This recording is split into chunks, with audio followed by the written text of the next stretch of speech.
श्री स्वामी समर्थ. जय गिरणारी. नमस्कार मित्रांनो.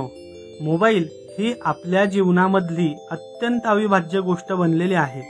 आज प्रत्येकाच्या हातामध्ये मोबाईल आहे.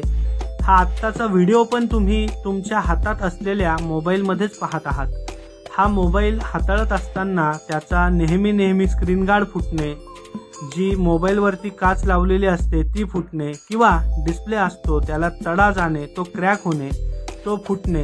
तर अशा वेळी असे समजले जाते की कुंडलीतील राहू ग्रह हा तुमच्या कुंडलीमध्ये खराब फळं देत असल्याने हे वारंवार फुटते.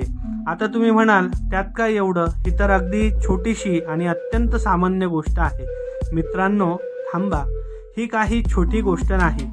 असे बघितले तर हा डिस्प्ले बऱ्याचदा अनेकांचा फुटतो. तर त्यांचा राहू अशुभ असतो का? अजिबात नाही.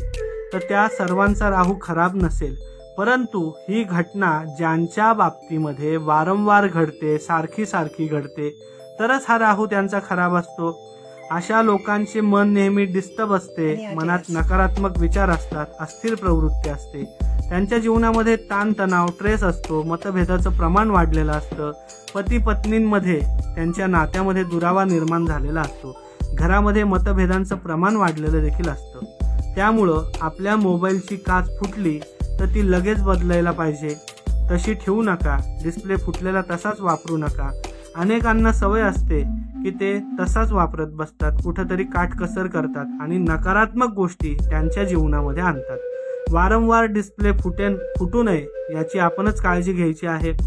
याबरोबर आपल्याला घरातील पिठामध्ये, कणकेमध्ये साखर मिक्स करून त्याचे गोळे बनवून माशांना खाऊ घालायचे आहे, किंवा झाडाशी असलेल्या मुंग्यांना ते खाऊ घालायचे आहे.